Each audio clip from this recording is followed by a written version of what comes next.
Our next guest has written Hedge Funds for Dummies, taught finance at UIC and at the University of Guadalajara, and now works for a tech startup.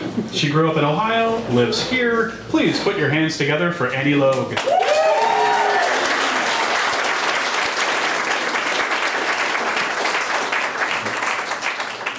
I'm feeling a certain amount of pressure after those first readings.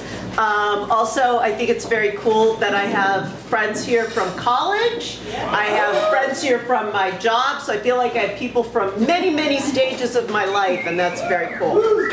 So, my piece is about UIC, which is one of the most fascinating places in the city. So.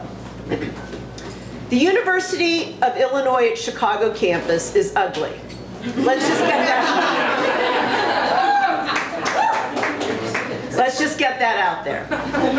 It is a nightmare of brutalist architecture. Some buildings don't even have bathrooms. It does not have the lakefront views of Loyola or Northwestern. It lacks the ivy and gargoyles of University of Chicago. And yet it stands out in this city of endless brick bungalows, limestone 2-flats, and story-and-a-half wood frame houses. It is clean and it is quiet, unlike few places in this city. More than any other place here, the University of Illinois at Chicago is Chicago.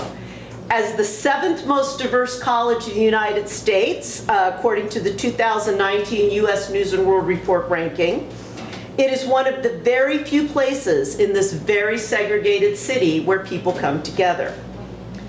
The campus is strung along the southern edge of the Eisenhower Expressway and the CTA Blue Line. The highway, the L extension, and the campus were central features of Mayor Richard J. Daley's urban renewal projects of the 1960s, which scraped off nearly a century's worth of homes and businesses.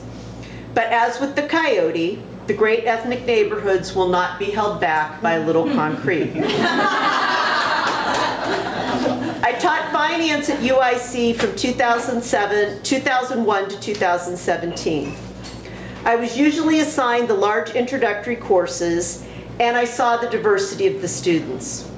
Those in front of me were military veterans, Occupy activists, and frat boys. People who speak multiple languages. Students whose names don't match the names on the roster.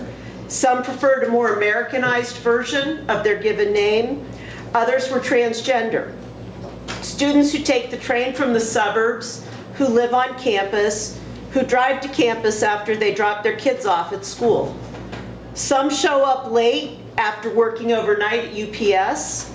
Others skip class because they're sleeping off fraternity pledge week or too much time at the bar the night before. I have seen Orthodox Jewish men and veiled Muslim women in the same class. Cubs fans and Sox fans sitting next to each other. Kids who could get into any university in the country, but whose parents expected them to live at home and work in the family's restaurant. While UIC is so open to diverse ideas, I even had a student keep the respect of his classmates when he gave a presentation on the advantages of the ownership structure of the Green Bay Packers. If there is one creed that any true Chicagoan must swear by, it's that the Bears rule and the Packers suck. The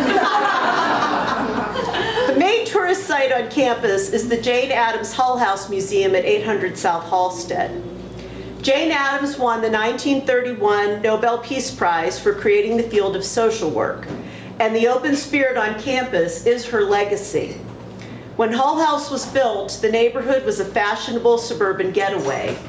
Following the Great Chicago Fire of 1871 and massive immigration from Southern and Eastern Europe, the neighborhood became a slum, and the Hull family gave the house to Jane for her experiment with settlement work. Addams wanted to help Chicago's new arrivals settle successfully in the city, and she approached her work scientifically. Rather than simply hand out food or set up a shelter, she researched the needs of the people in the neighborhood, as well as the results of different programs that she and her colleagues tried. They would live in the neighborhood to experience the same issues that the residents did. At the time, it was a revolutionary approach to philanthropy. It also marked the nonprofit sector of the economy as a place where educated women could make significant contributions to public life. Hull House itself is a charming red brick building that may be haunted. To the right of the entrance is an exhibit on the history of the settlement's work.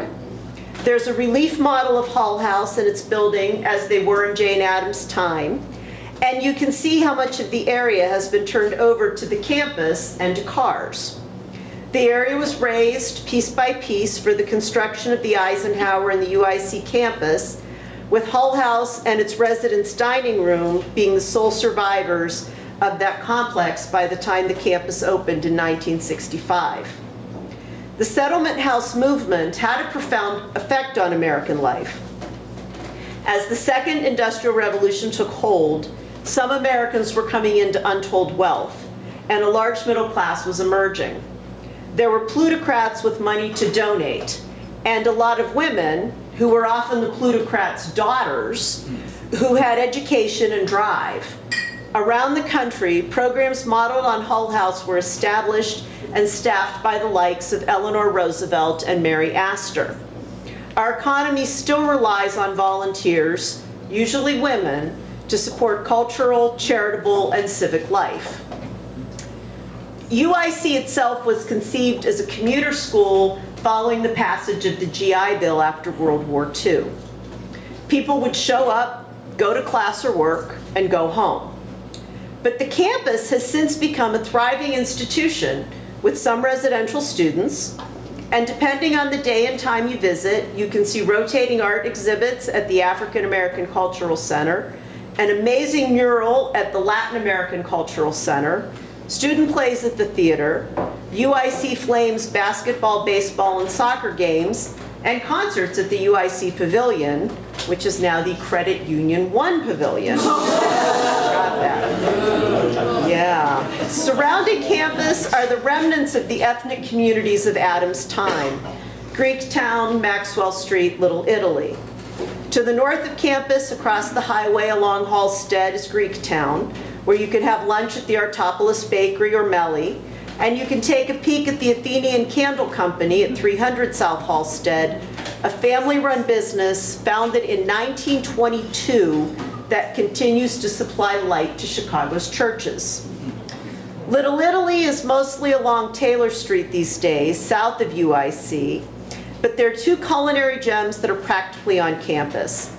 Fontano's Subs at Polk and Carpenter, just south of Vernon Park Place, started stacking meats and cheeses in 1950.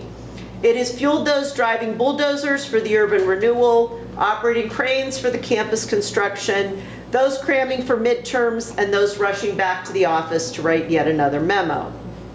A little further west on Vernon Park, across from the campus parking lot, is Stefano's Vernon Park Tap.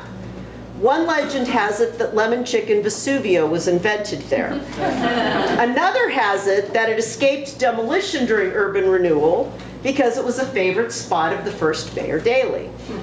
No matter the truth, you'll find some seriously old school Italian food here of excellent quality at affordable prices, and they only take cash. To the east of the campus is the neighborhood formerly known as Maxwell Street. The area was once the center of Chicago's garment trade and the home of a freewheeling open-air flea market and blues festival. It is now a sterile combination of UIC dorms, chain stores, and the highway. There's a remaining scrap of the old neighborhood at the White Palace Grill on Canal Street, open 24 hours a day, every day since 1939.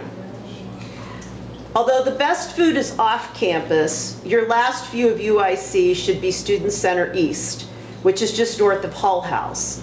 This is the main hub of the undergraduate campus. The ground floor houses the bookstore and a bowling alley, and there are usually student groups with tables promoting something. Upstairs is the Inner Circle Food Court, a place surrounded by legends where you can sit and soak in the future of America in all of its multicultural, multi-perspective glory. It gives me hope.